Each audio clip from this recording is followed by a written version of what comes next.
Going on, guys? Welcome back to another episode of the Hoopers Lounge podcast featuring myself and Max. For this episode, we plan to do a LeBron versus Jordan GOAT debate, which I was unfortunately unable to make it due to the pre-existing circumstances.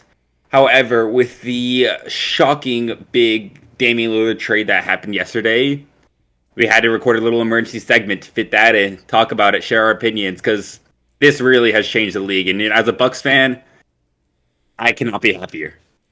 Yeah, this trade is kind of insane when I heard the news yesterday. This was honestly, I had no idea that Dame had the Bucks on his radar.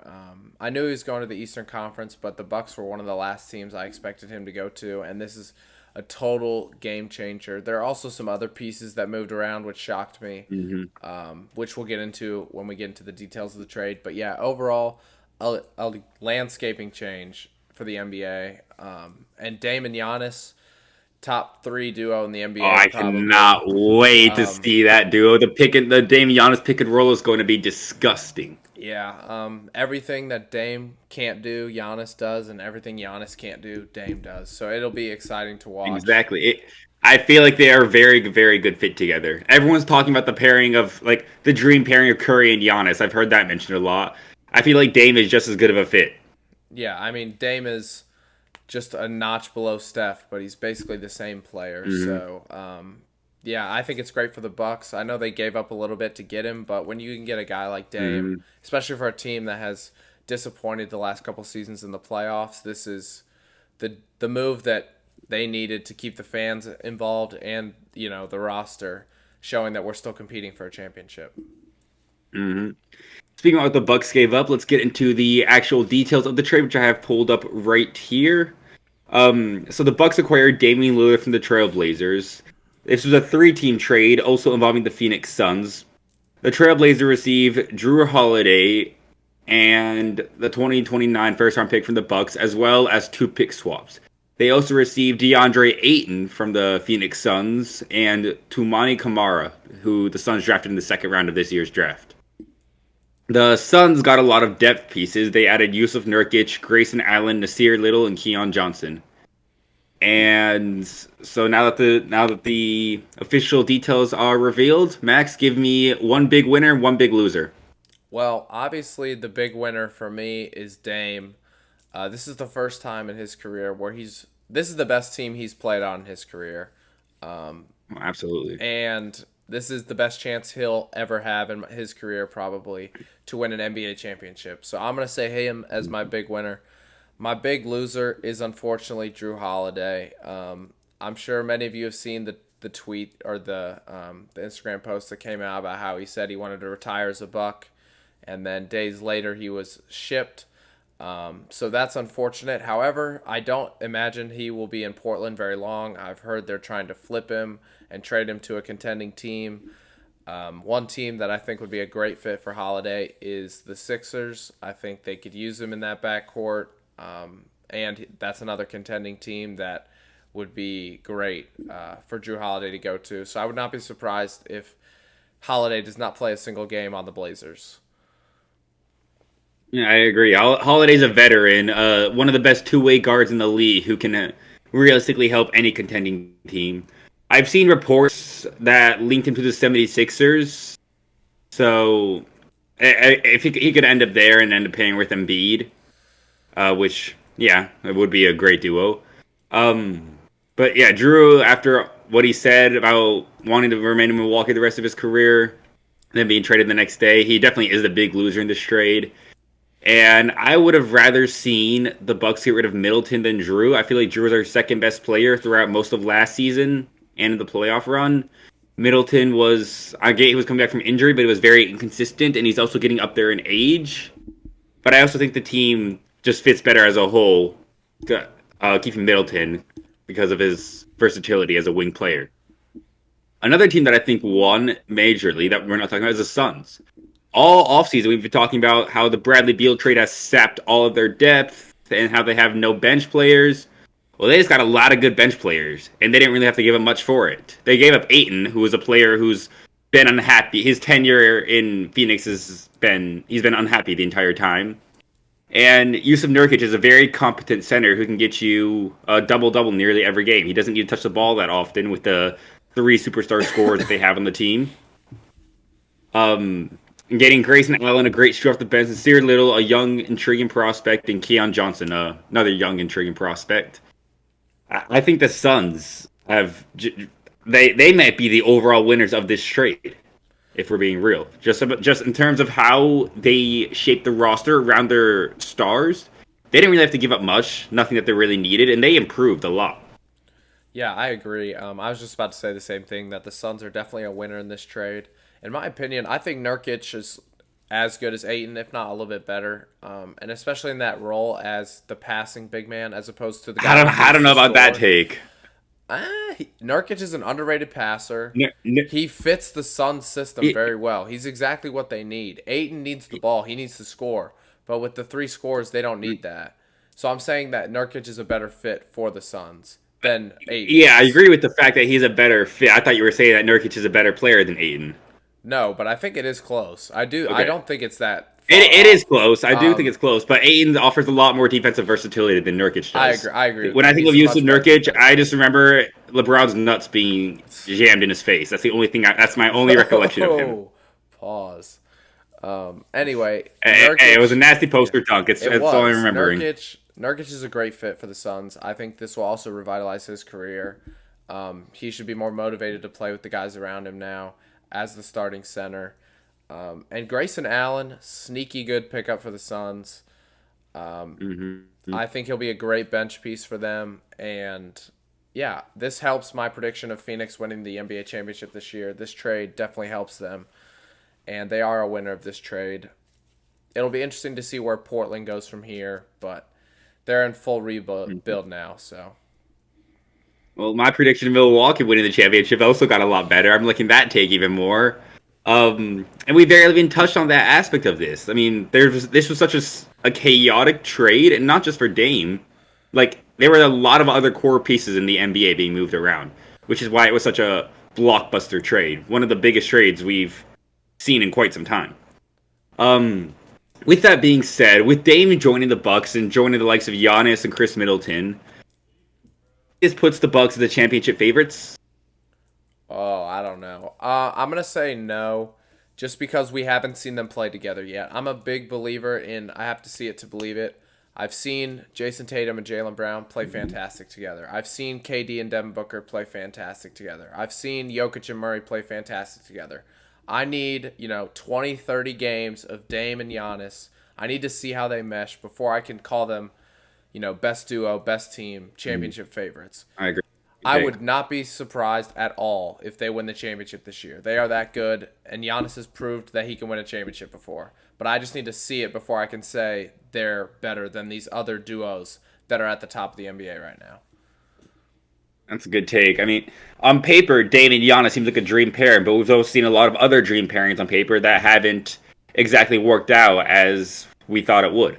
Yeah. And any last thoughts about the trade? Anything you want to add? No, not really. I'm really excited to see Dame in a new uniform, though. The last couple years with Portland sucking, Dame belongs in the playoffs. He's a big time player. He's a big time draw. He hits big time shots, and I'm excited to see him in Milwaukee. I'm glad he's out of the Western Conference.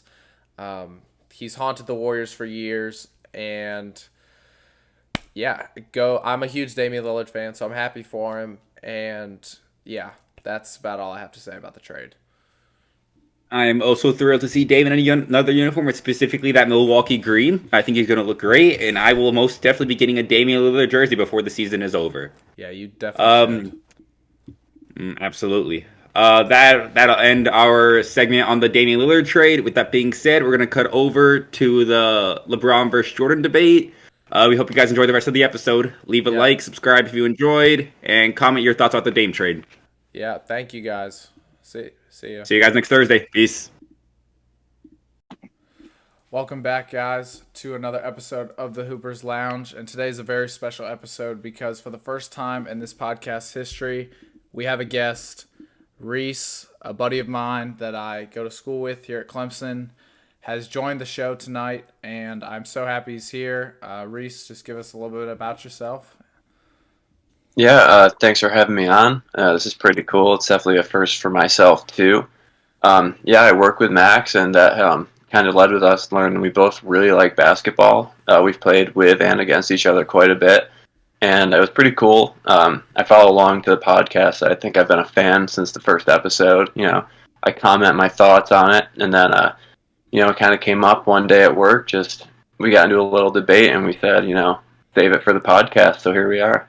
Yeah, that was a couple weeks ago. We've been trying to get Reese on. Scheduling's tough for two college kids, but here we are.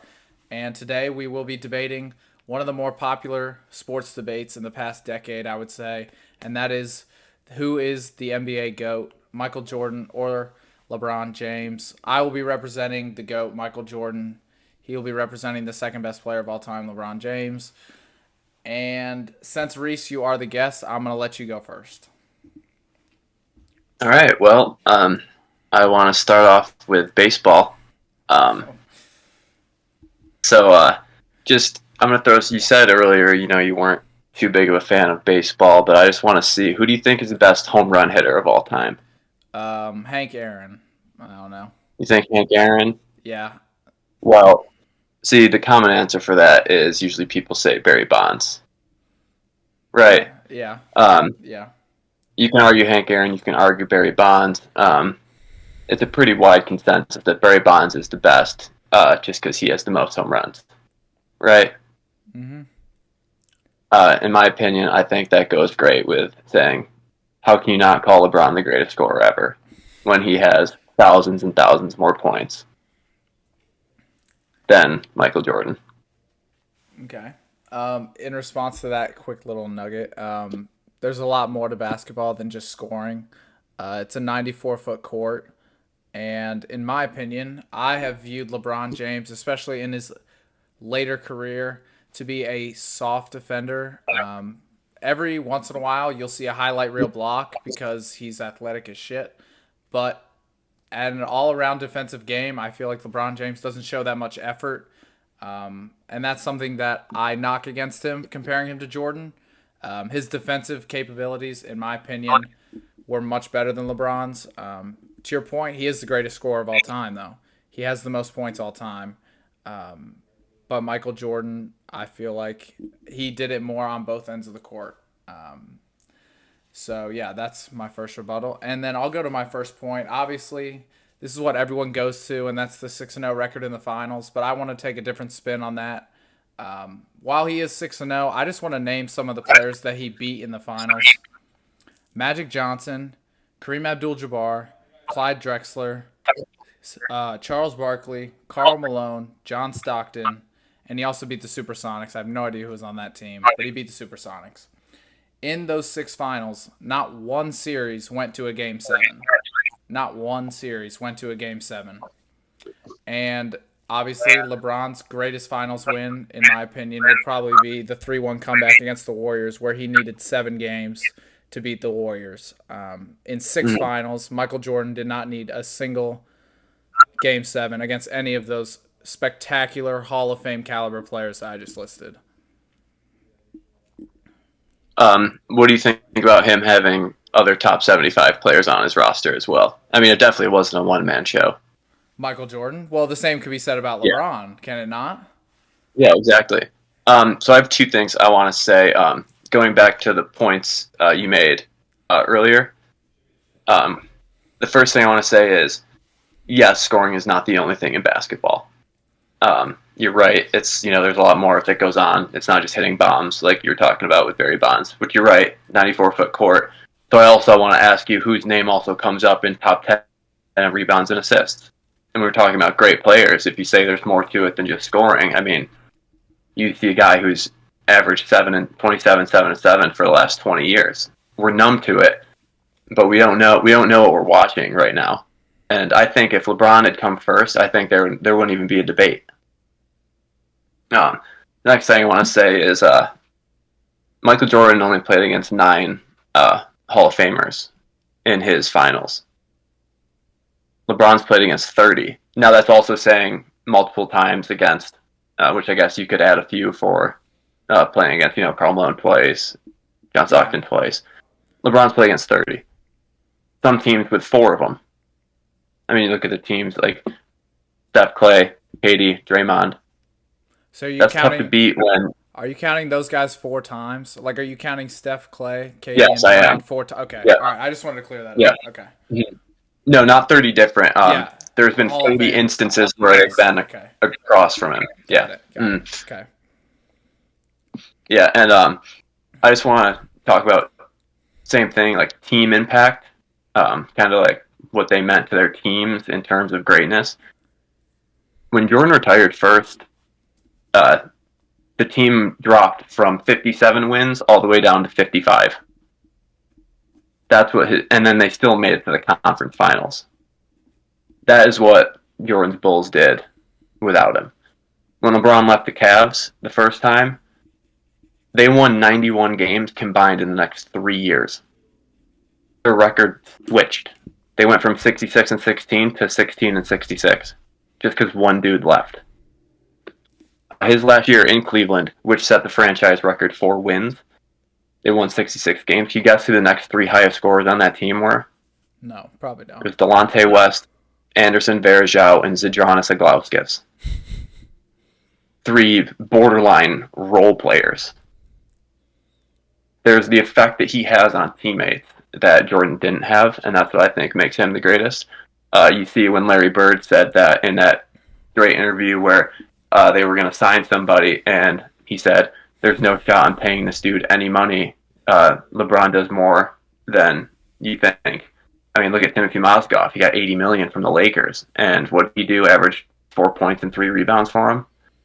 There's more to be said about the teammate impact that Jordan had, or that LeBron had, rather than Jordan. Okay. Well, there's 2 things I noticed in that little section of your argument. One, when you mentioned LeBron's rebounds and assists, we are in this era, which is so hard to compare to the era that we did not grow up in. This era, I would say, is more offense heavy. It is not as physical as it was 20 years ago, 30 years ago. There is a lot more trying to draw a new audience in with deeper 3-pointers and higher flashing dunks and alley-oops and sick behind-the-back passes, no-look passes. That stuff did not exist 25 years ago when Michael Jordan was dominating the league to the extent that it exists today. And I'm not saying LeBron's stats are inflated by no means. I'm just saying I feel like in an offense-driven league, teams focus more on their offense as opposed to their defense, especially in the regular season. Regular season stats, the last 3 years, in my opinion, mean nothing. The playoffs is where it really matters. And so LeBron's assists and rebounds and points in the playoffs, I think, are great. But his regular season stats are a little inflated. I don't want to say they're fully inflated because he's a great player. But the style of basketball that is being played in the 2010s and the 2020s is so much different, and it favors offense. It favors, getting to the free throw line 15, 20 times a night and being able to make 80% of those free throws. It benefits that. There's a lot better shooting on the court around him to help him with those assists, make open shots, create off the dribble, things like that. And secondly, to your how when Jordan retired, the Bulls fell off point, I credit that to coaching and having a more stable organization. Phil Jackson, in my opinion, is the greatest coach of all time. And he has a big part in why the Bulls were so dominant, along with Jordan, of course. But it takes a stellar organization and a stellar roster to, again, lose Michael Jordan and only fall off 2 games. But I feel like it's unfair to knock Michael Jordan for that just because he was put with such a well-structured roster. If the Chiefs were to lose Patrick Mahomes, and let's say that they drafted a rookie quarterback. Let's say they had Jordan Love. They were in the Packers' shoes. And Jordan Love was Patrick Mahomes' backup, and he left. And Jordan Love jumps into the Chiefs. Do you think the Chiefs are, worst team in the league? Probably not, right? Because they have Andy I Reid. don't think they're up. They have Travis Kelce. They have a great defense, a great home court advantage. They have a well-structured team. And that, to me, is what the Bulls had when Jordan retired the first time. A well-structured team with leadership, with skill players. And like you said, LeBron didn't have that. But I feel like it's unfair to knock Michael Jordan for that just because, he's not the GM. He didn't decide to have Anderson Varejao as a starting center. He doesn't make those calls. He doesn't pay his teammates. He just goes out there and he puts the ball in the basket. So that's my response to that as well. I'm going to agree with you on the stable organization part, and I'm going to disagree with the coaching part because in the end, it's who makes the shots, and when you still have top 75 teammates, it's going to be easy. And I wasn't saying that to knock him per se. I was just say, look at with a conference championship appearance and 55 regular season wins, which is still very good and considered by 28 out of the NBA teams, that's considered a successful season. But you talked about playoffs because you said the regular season is still a little. Because I mean, in the last few years, you've seen a lot of rest. Yeah. A lot of stars are resting. Kawhi, is kind of the main culprit of that. But yeah, so for playoffs, so these Warrior teams that we've seen the last few years, Michael Jordan never saw those guys. I think those are the best teams ever created. With, KD, Steph, Clay, and Draymond. Come on. You know that LeBron's, or 3 years ago and this past year, those are the only times that those Warriors have lost a playoff series before the finals, is when they've had to play him. Mm-hmm. And back to his Cavaliers days, I just want to go through some stuff. So the 2018 Eastern Conference Finals, that was the Tatum year when he blocked LeBron on that dunk. So the scoring leaders, Jaylen Brown, Jay Tatum, Al Horford, Terry Rozier, and Marcus Morris. Those were the 2nd through 6th leading scorers in the Eastern Conference Finals. The Celtics had their starters and their 6-man above 99% of the Cavs roster, while LeBron scored over 100 points more than second place. And Cleveland won the series 4-2. Easily. 2018, the 2 rounds before that, against the Pacers, same thing. Victor Oladipo, Bogdanovich, Sabonis, Miles Turner. All Pacers scoring. And then you see LeBron 100 points ahead. Just another easy series win. The playoff dominance that we see from him is unmatched. Yeah, you say LeBron or Michael Jordan 6-0 in the finals, but he's lost in the first round 3 more times than LeBron has. We rank it off of finals victories versus losses, but I think getting to the finals that 8 years in a row and 10 total is almost more of an accomplishment in terms of prolonged greatness. Interesting. Okay, so you're disagreeing with coaching. LeBron's playoff dominance has been severely hindered, I would say, by great coaching. Yes, he played those Warriors teams, but in 2015 when they lost, Steve Kerr was able to put Andre Iguodala on him instead of Harrison Barnes, and that changed the series. Go backwards in time to when he played with the Miami Heat, and Greg Popovich put Kawhi Leonard on him. And LeBron, there's a famous video of him looking at the scores table, and he was visibly upset that Kawhi Leonard was checking back into the game in that series. That, to me, when you say it's a make-or-miss league and the players have to make the shots, I completely agree. I think if the ball doesn't go in the basket, you can't win. But the coaching adjustments that are made against LeBron, I feel like you just can't make those adjustments against Michael Jordan. Now, I never watched Michael Jordan, but personally, I feel like what I've seen in documentaries and what I've seen, from replays. You see what the media wants you to see. If Michael Jordan saw let's use the same player, for example, a young Kawhi Leonard. I would be shocked if Michael Jordan's immediate response was how LeBron reacted. I think Michael Jordan would want to go at that guy and expose that guy and have the Spurs, for example, using the same team, put a different guy on him, make someone else guard him. Because I think Michael Jordan would be disrespected that the Spurs think they have someone that could guard him. And that goes to part of my argument that Michael Jordan is very similar to Kobe Bryant, the late, great Kobe Bryant. And their mentalities were nobody can guard me, nobody can stop me, no matter who it is. And I've seen LeBron in some series take a back seat to some guys that really shouldn't be able to guard him. Like those Warriors teams, not a single player on that team could guard him other than Iguodala. But in 2018, Iguodala's a little older, didn't get as many minutes. We had to give those minutes to KD, and nobody could guard him. In that Boston series, literally nobody could guard LeBron. But there have been instances where we've seen one outlier who can guard LeBron, and it happens more times than we've seen an outlier be able to guard Michael Jordan. Are you saying that's Iguodala in the finals?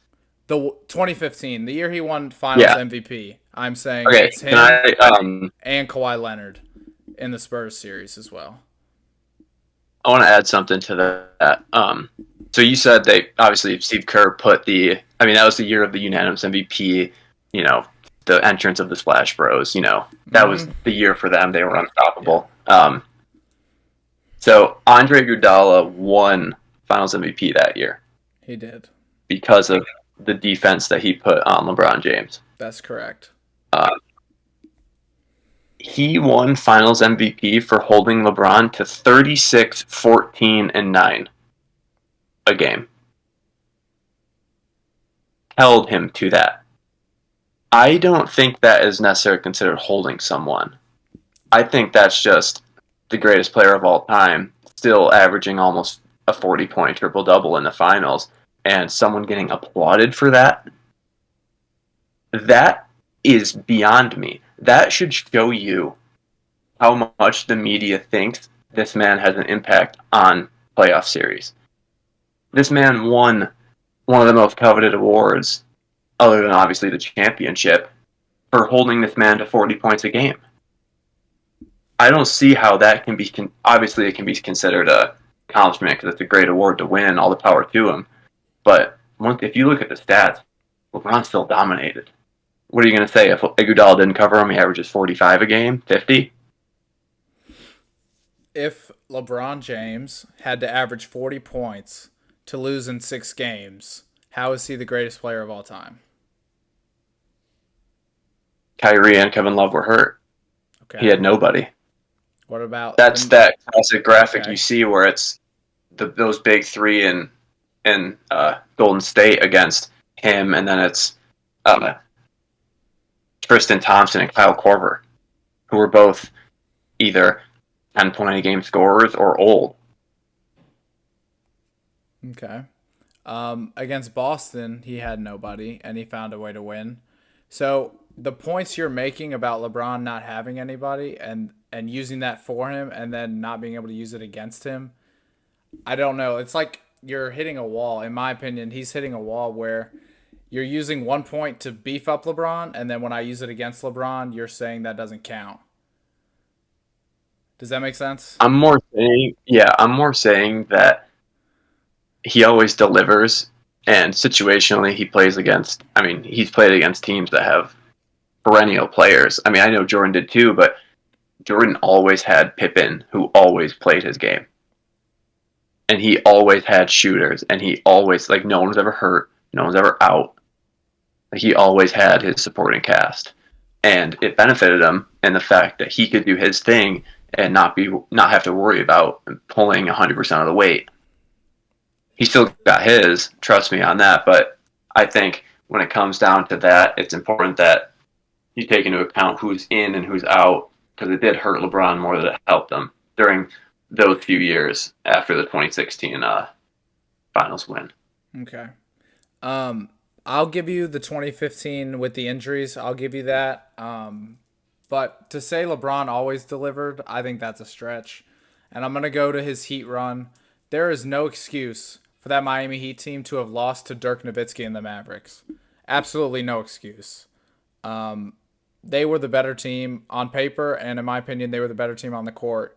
And Dirk Nowitzki was the best player in that series. He was the best player in that series. The Spurs, they played really good team basketball. Greg Popovich, they had a great roster.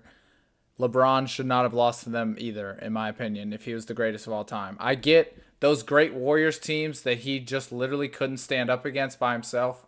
I get those losses. But when you've got Dwayne Wade, Chris Bosh, and Eric Spoelstra with you, you're not losing as the greatest of all time to Dirk Nowitzki and the Mavericks. That's just me. Obviously the Warriors teams, much different, bona fide Hall of Famers. Those 30 Hall of Famers, if we're counting Steph, Clay, Draymond, and KD, he played them 4 years in a row. So that's almost half of the 30 Hall of Famers you mentioned were from those Warriors teams. The other half, what is he, 500 against them in the finals? 2-2? Yeah. I have, you really can't say much about that Mavericks year other than, Team of Destiny vibes and everything, I guess you could say. With that, I say the only thing it's really comparable to is what I already said about how, Michael Jordan's lost in the first round 3 or 4 times. Still with those guys, I mean, you can say the same thing just with the whole, there's no excuse you should lose, right? Mm-hmm. Like, it's easy to say that. Like, you're LeBron James, you're Michael Jordan, there's no excuse you should lose. So I think it is pretty comparable and even on that standpoint. And I know we're running long, so I got like one more thing Okay. I want to bring up, if that's right. Yeah, go ahead. So the year before I just want to go back to that one year where it was just him on the Cavs team. They went to the finals. That's kind of, some would say that was kind of like, mid-level of his career when he was kind of doing his best work as an athlete. So, I mean, that's your athletic prime. Obviously, he's stayed at that level, but usually when you're 28 or 28, 29, that's when people say you're at the top. So he played 3,000 minutes that year, and he was off the court for 1,500 minutes that year. That's playoffs too. When he was remember this team with Vergel, Iglauskis, Delonte West. When he was on the court, they were plus 700 as a team. And when he was off the court, they were minus 200. His point differential per 48 minutes was around plus 14, which with that team is unreal. Never going to see that again. I mean, these guys wouldn't even make rosters in the NBA today with how athletic the game has gotten. Where if you took Michael Jordan in any of those seasons off, the Bulls would still be plus 8 or 9 as a team against, obviously, probably not against, the Jazz or the Rockets, but they'd still have a pretty good fighting chance. Yeah, I think that's a fair argument. I do agree with that. The point differential, obviously, that's a very important stat, and that does not lie. LeBron's impact on the Cavs those years was almost undescribable, and I really have nothing to defend against that. But again, it's one of those things where I just can't hold the Bulls organization against Michael Jordan. That's I just can't do that. Sure, you can use it to bolster up LeBron. I have no problem with you doing that, but I just can't hold that against Michael Jordan in my mind. And the last thing I wanted to mention is I feel like we're debating who the greatest basketball player is of all time and not the best NBA player. And this brings me to my Michael Jordan Team USA point. LeBron James in the Olympics has not really held up.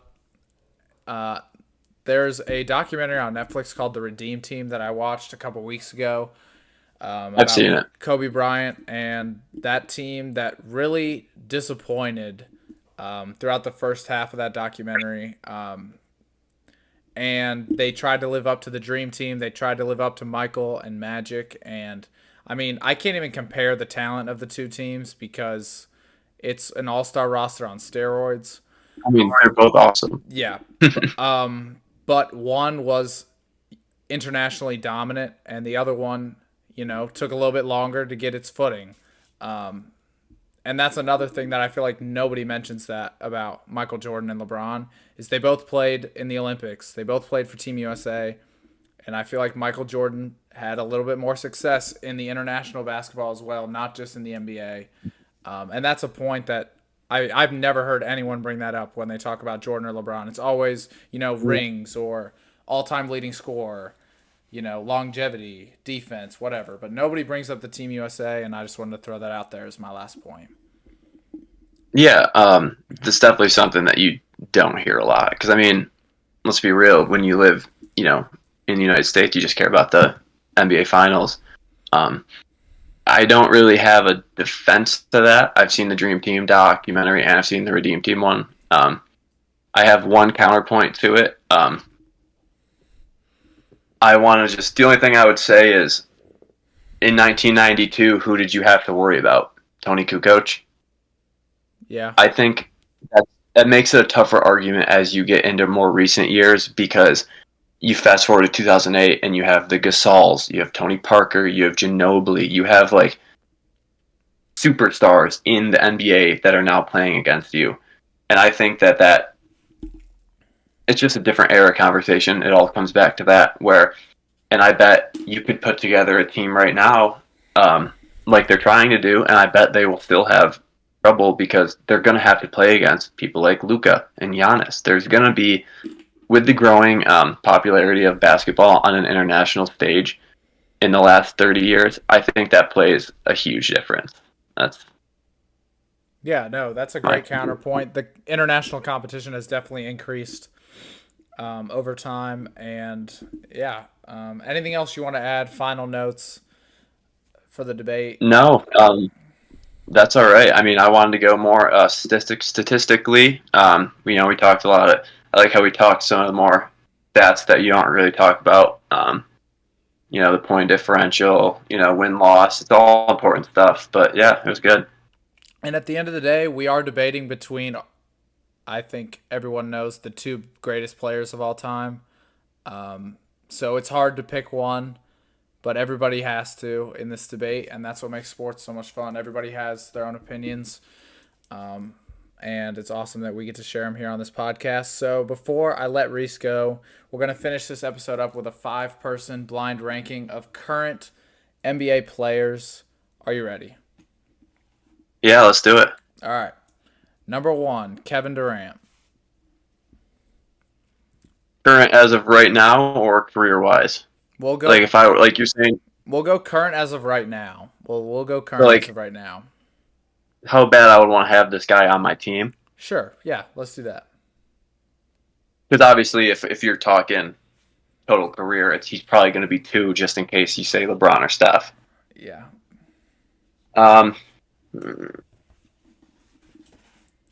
I feel like you have a few role players in here. I'm going to put KD at 2.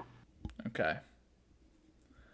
Up next, Kawhi. I'm also going to say, I'm assuming fully healthy. I'm assuming fully healthy. Yes, they're all fully healthy as of right now. Yes. And that's a good Kawhi? Because up next is Kawhi, yeah. I'm going to put Kawhi at 3. Okay. He's got the resume that I think is right behind KD's, but I don't think it stacks quite. And I would take KD over Kawhi. So I would too. I would too. That's not an outrageous take. Yeah. So I'm going to do KD at 2, Kawhi at 3.